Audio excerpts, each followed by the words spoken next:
আমরা আছি বস।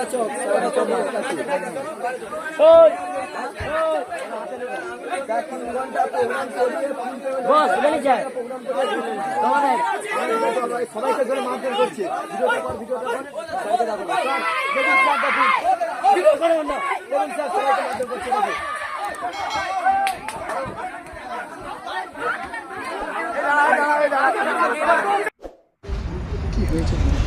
ঘটনাটা ঘটেছিল আমাদের 7 তারিখে একটা কমিটি সকালবেলা বুকিং করে, সেটা হচ্ছে ঠেকুয়া বাজার সোনার বাংলা ক্লাব বুকিং করে সোশ্যাল প্রোগ্রাম 3 ঘন্টার।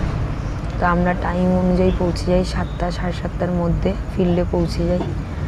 পৌঁছানোর পর 9:30 স্টেজ দেওয়ার টাইম ছিল, 9:30 স্টেজ দেওয়া হয়েছে টাইম অনুযায়ী। সম্পূর্ণ সোশ্যাল প্রোগ্রাম 3.5 ঘন্টা প্রোগ্রাম চলে। প্রোগ্রাম হয়ে যাওয়ার পর কমিটির দাদা ভাইয়েরা আমাদেরকে এসে রিকোয়েস্ট করে যে আরও আধ ঘন্টা থেকে 1 ঘন্টা প্রোগ্রাম করতে হবে। তা আমরা সেই অনুযায়ী রাজি হই। প্রোগ্রাম হয়ে যাওয়ার পর 4.5 ঘন্টা প্রোগ্রাম হয়, সোশ্যাল প্রোগ্রাম সম্পূর্ণ হয়ে যাওয়ার পর সুস্থ সবল প্রোগ্রাম হওয়ার পর দাদাভাইরা কমিটির দাদাভাইরা গ্রিন রুমে এসে আমাদেরকে বলে এই প্রোগ্রাম এবার বন্ধ করতে হবে, এবার এখানে হট প্রোগ্রাম আরম্ভ করতে হবে। তার মানে সম্পূর্ণ সব মেয়েদের ড্রেস খুলে সব প্রোগ্রাম করতে হবে। তাতে আমরা রাজি না থাকায় গ্রিন রুমের মধ্যে কমিটির যত দাদাভাইরা সবাই এসে আমাদের বুকে হাত দেওয়া থেকে শুরু করে ধাক্কা ধাক্কি অশ্লীল গালিগালাজ শ্লীলতাহানির চেষ্টা করা হয়। এমনকি আমাকে এমন ইনজিওর করা হয়েছে, আমি পায়ে ভালোভাবে দাঁড়াতে পারছি না স্যার। আমার যত লেডিসরা আছে সবার কম বেশি গায়ে ক্ষত হয়েছে, আঘাত পেয়েছে। আর আমার যত দাদারা ভাইয়েরা আছে টিমের মধ্যে সবার গায়ে হাত দেয়, সবাইকে মারধর করে। তাদের মধ্যে একজনের খুব ইনজিওর, সে রুমে আছে, আসতে পারেনি দাদা। তো আমরা তারপরে বিএসপি ইউনিয়নে তাদের কাছে খবর দিই। খবর দিয়ে তারা নন্দকুমার থানায় স্যারের নাম্বার দেয়। তো ওখানে ফোন করা হয় স্যারেদের কাছে। স্যারেরা গিয়ে আমাদেরকে উদ্ধার করে নিয়ে আসে।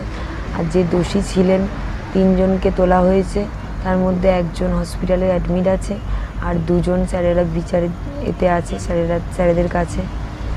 আর আমরা স্যারেদের কাছে বিনীত নিবেদন করছি যে আমাদের সঙ্গে যে জিনিসগুলো ঘটেছে, আমরা যে শিল্পী মানুষ এত কষ্ট করে দূর দূরান্ত থেকে এসে প্রোগ্রাম করছি, যাতে এরকম কমিটিরা দ্বিতীয়বার কোনো স্টাফের গায়ে বা শিল্পীদের গায়ে দ্বিতীয়বার না হাত দিতে পারে বা এরকম না হয়।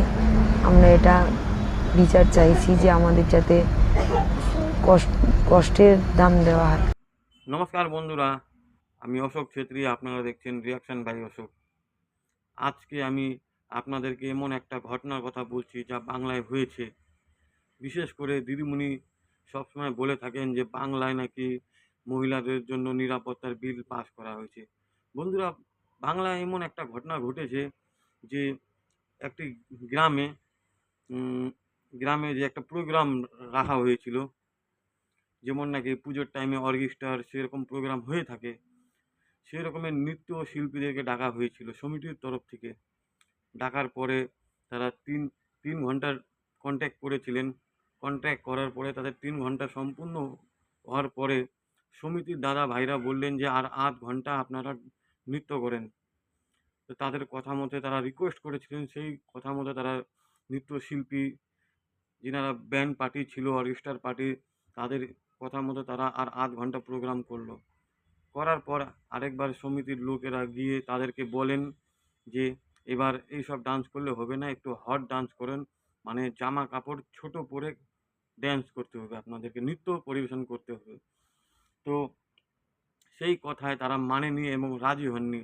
রাজি না হওয়ায় তাদের তাদের উপর গায়ে হাত দেওয়া হয়েছে এবং তাদের বুকে পর্যন্ত হাত দেওয়া হয়েছে।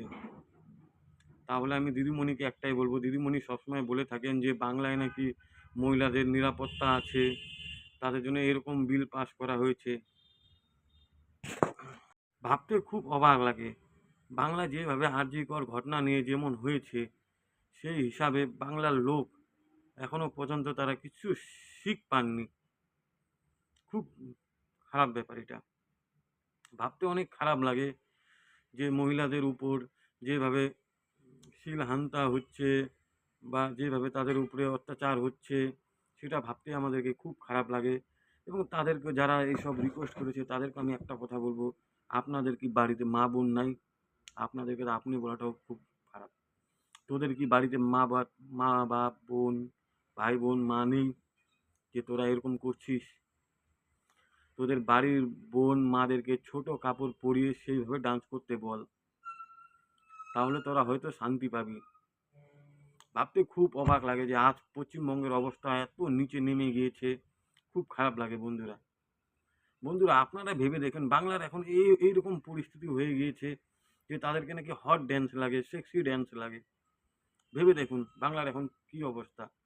বন্ধুরা এটাই আমার কাছে, আপনারা কমেন্ট করবেন এবং জানাবেন যে আপনারা এই কি আপনাদের মতামত।